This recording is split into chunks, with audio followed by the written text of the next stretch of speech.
আসসালামু আলাইকুম প্রিয় দর্শক, আজকে আমরা চলে এসেছি আমাদের সেন্ট মার্টিন দ্বীপে।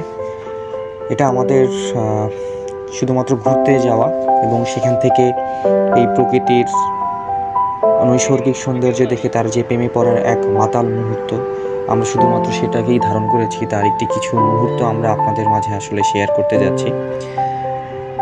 সমুদ্রের ঢেউ আমাদের সকলেরই মন কাড়ে। এই সমুদ্রের বিচরণ জুড়ে দেখুন কত শত মানুষের বসবাস।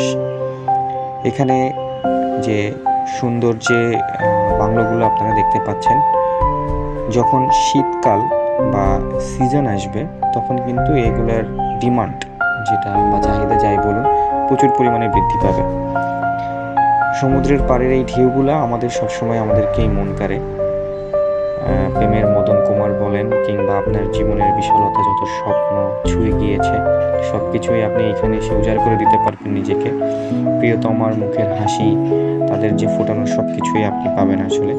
সবশেষে আমরা আমাদের এখানে এখন দেখতে পাচ্ছি যে আমাদের মাঝি ভাইয়েরা তারা মাছ ধরে এনেছেন এবং এই মাছগুলো এখন তারা বিক্রি করবেন, আর এভাবেই কিন্তু আসলে তাদের জীবিকা চলে। তাই এদিকে যে মাছটি দেখতে পাচ্ছি, আমরা নিজেরাও আসলে মাছটির নাম জানি না। এই সমুদ্রের বুকে গর্জন শুনে বা আমরা এখন দেখতে পাচ্ছি যে লবস্টার, আর